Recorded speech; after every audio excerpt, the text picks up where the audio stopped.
Hello, grade 12 students of the STEM strand. I will be your teacher in physics.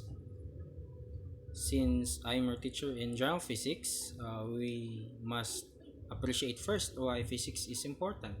According to the book of Douglas C. Giancolli, Physics Principles with Application, 6th edition, 2005, physics is the most basic of all sciences. It deals with the behavior and structure of matter. Um, Matter, again, is everything that has mass and occupies space. Everything that is tangible, everything that we can uh, perceive, can see, hear, um, feel is matter.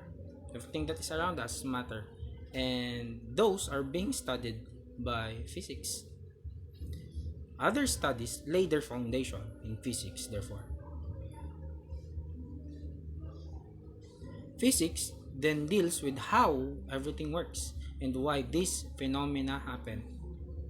It reminds us how broad physics is, from the smallest particles like atoms to the biggest bodies like stars, exploring, understanding, and making use of whatever information gathered thereof is all about physics. I would like to stress the part. Why? Because this video is about how we would gather information from matter. And gathering information from matter starts with measurements. Um, Measurements, uncertainty, and significant figures. This will be the content of this first video. According to Giancolli, um, accurate and precise measurements are important part of physics. But no measurement is absolutely precise. There is uncertainty associated with every measurement. There is always uncertainty associated with every measurement that we take. Among the most important sources of uncertainty, other than blunders or obvious mistakes that we commit, are limited accuracy of every measuring instrument and the inability of us to read an instrument beyond some fraction, the smallest division shown. We remind ourselves that when we measure something, we use an instrument, there will be an error from the reader or the person, and an error coming from the device or instrument that we will use. So,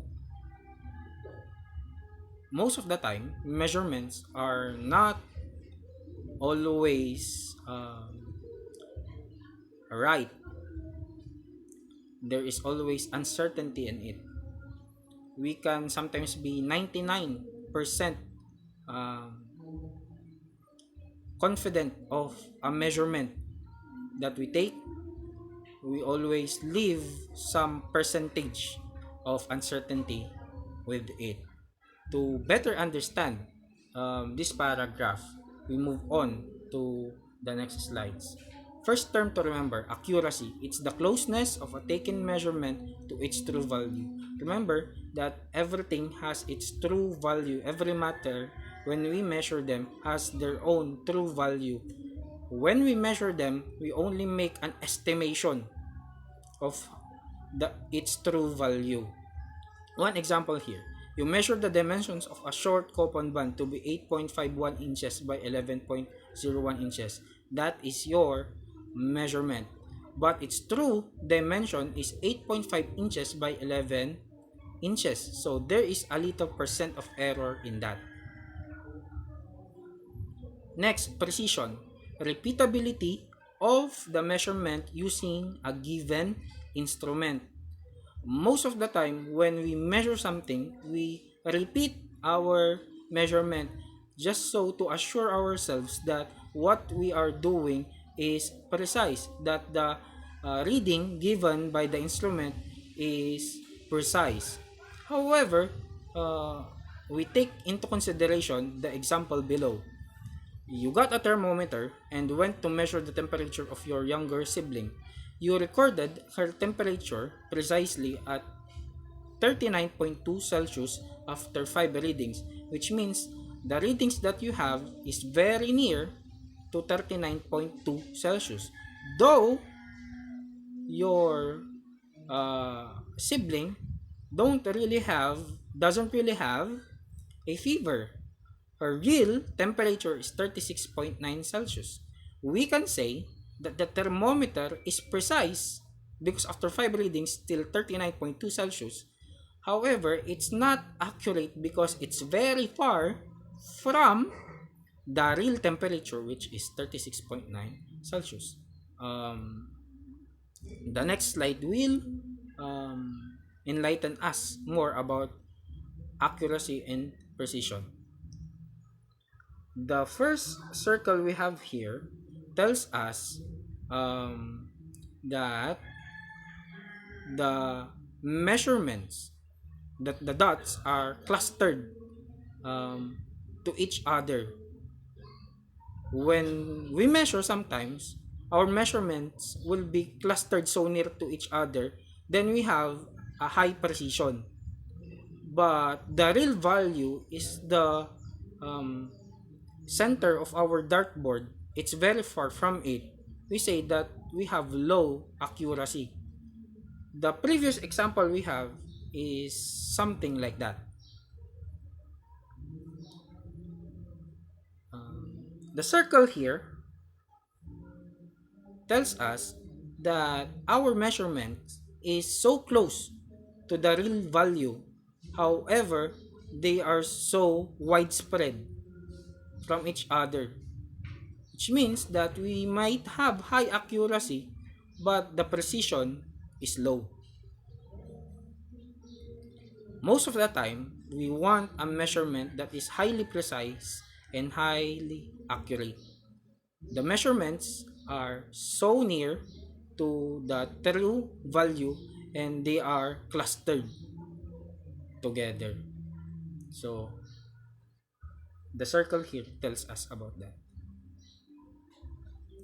Next term to remember, estimated uncertainty.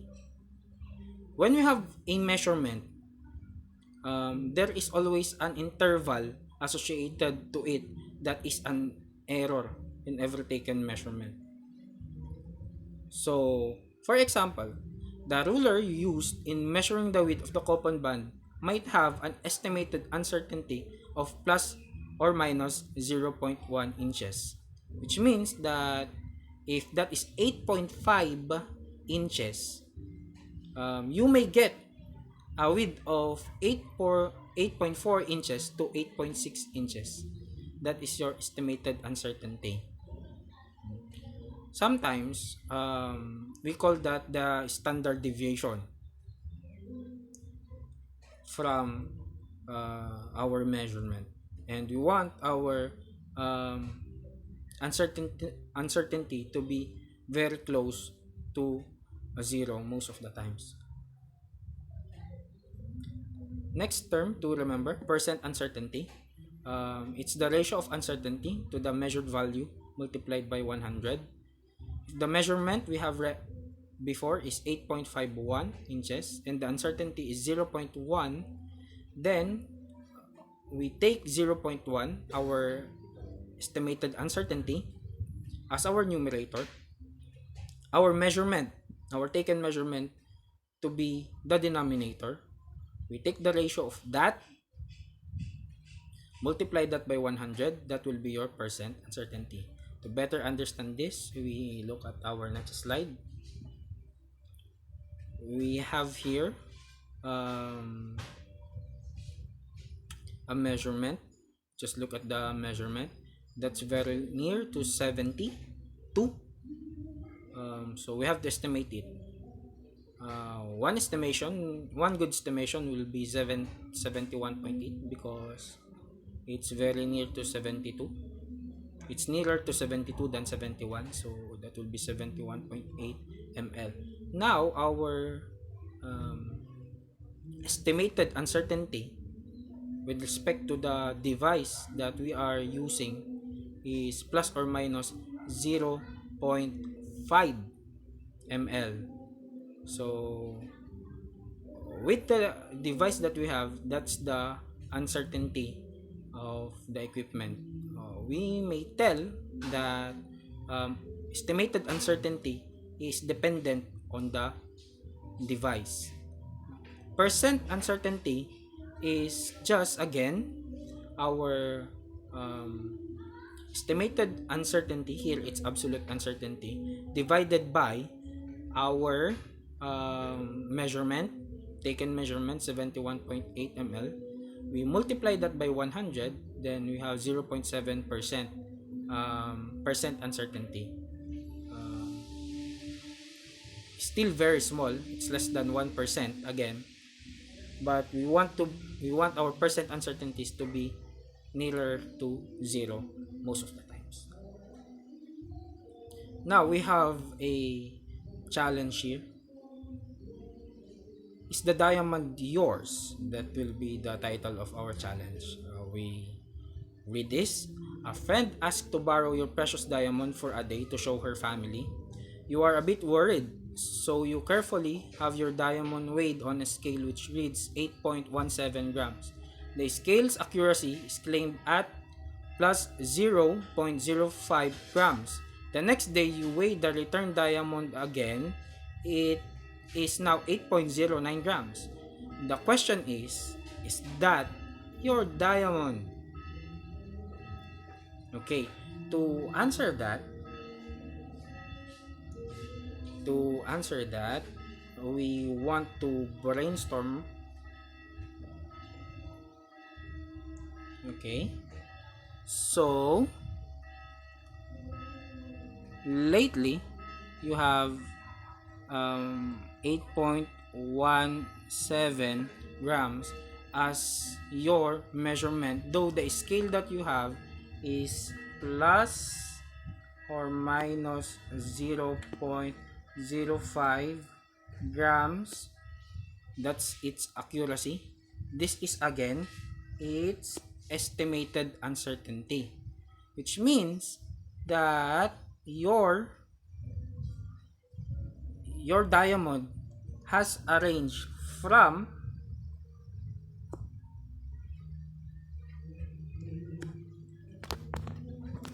8.12 grams up to 8.22 grams.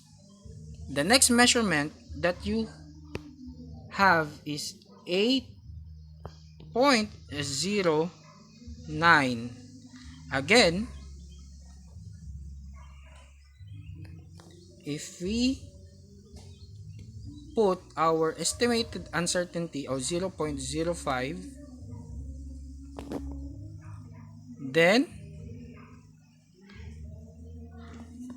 then we have we put it here because it's very crowded over there. 8.04 up to 8.14 grams. You see that the two measurements overlap. There is 8.12, 8.13, and 8.14 grams that will be telling us that the diamond is actually yours because the two measurements overlap. Hope you understood that. My explanation might be bleak, but I hope you're getting the grasp of that.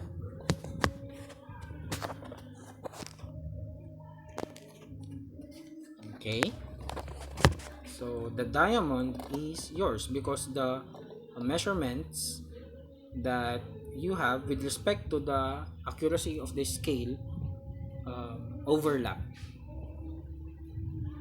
So you should not doubt that the diamond is yours.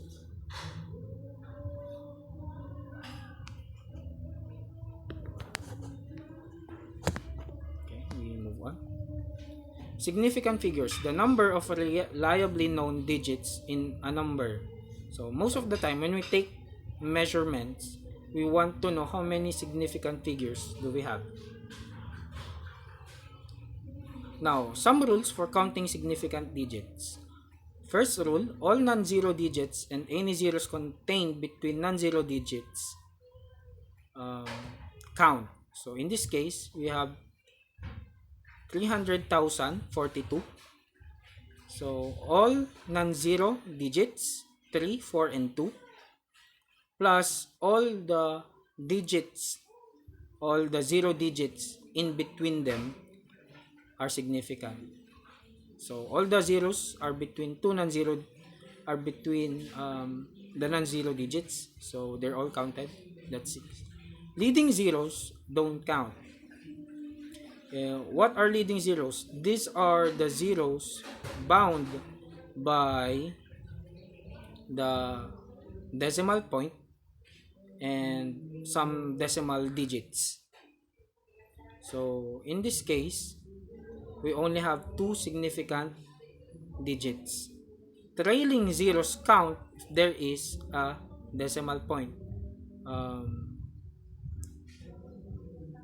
the zeros in our example here 0.00002500, the first four leading zeros will not count. The last four digits 2500 will count because the other two digits trail.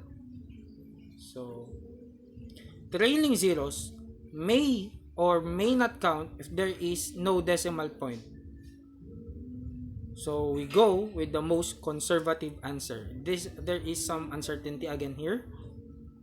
For example, we have 190,000 here. We may have two significant digits and it could be up to 6. Why? Let's take this for example. Our place, Mangaldan, is some 30 kilometers away to Asingan. 30 could be seen as two significant figures or it could be just one. Why? Because with respect to in places of 10, then we only have one significant figure, but in places of ones, then we have two significant figures. That explanation is again bleak. I hope you get a grasp of that.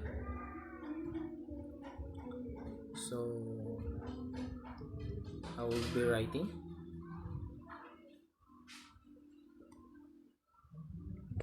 in this case 80 kilometers.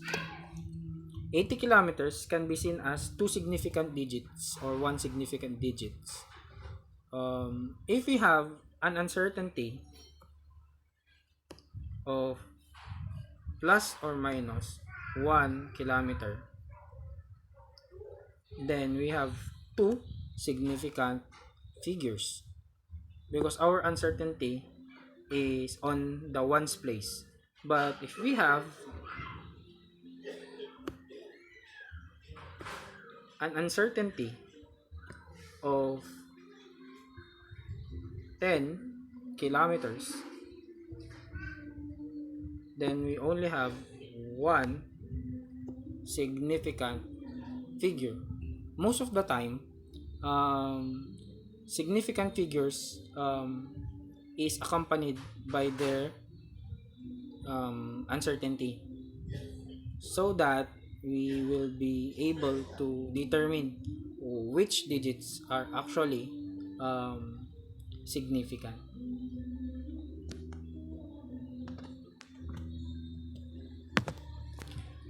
We move on.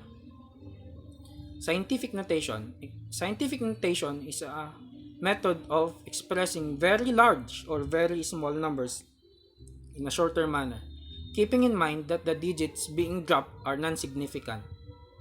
Scientific notation follows the formula a times 10 raised to n, where a is between 1 and 10 and n is an integer. You might be familiar with this already. Examples in scientific notation: the speed of light is 299,792,458 meters per second. That's very fast. So, when we write that in scientific notation, okay, and we want this to be having um, two significant figures only, we want the decimal point here to go to the leading number over there. Okay, we will count how many times the decimal place will move up to that point. If it goes towards the left, if it's a very large number, in this case we have a very large number, our exponent in this notation, a times 10 raised to n will be positive. If we have a very large number, n is positive. When the decimal point goes towards the left, we have a very big number, n is positive. If we have a very small number, n will be negative. So we will count how many times the decimal point will jump towards the leading number here. Since we have 2.99, however, we only want we only want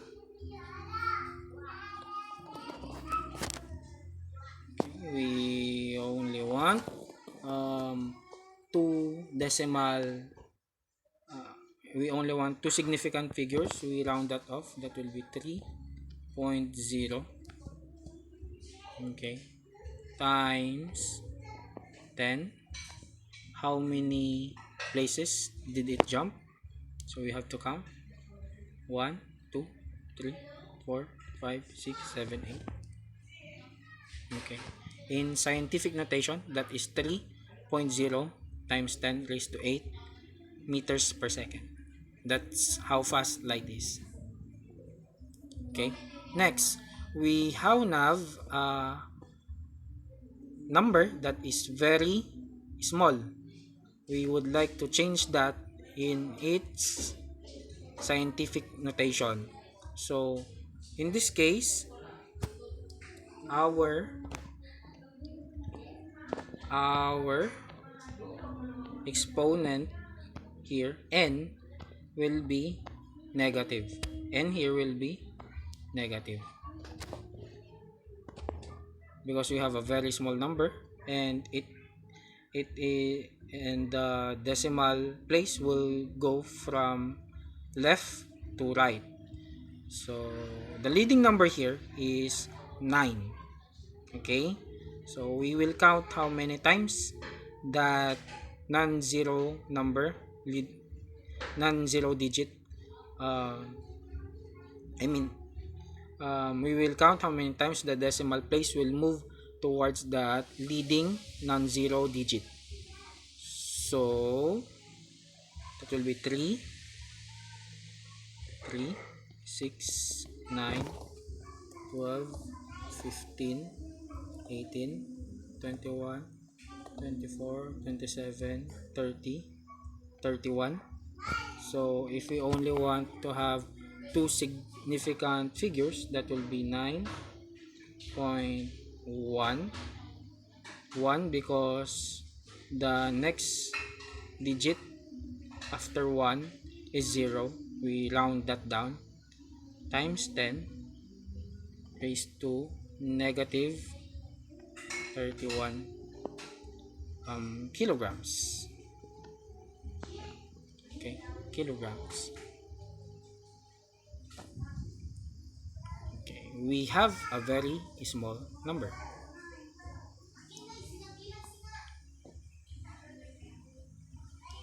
Now guys, who wants it long or short? I'll be asking you to do this. You may want to screenshot this. I'll be leaving this one to you. Okay, thank you. Next video will be on units, standards, and the SI system. I hope you learned something. See you in the next video.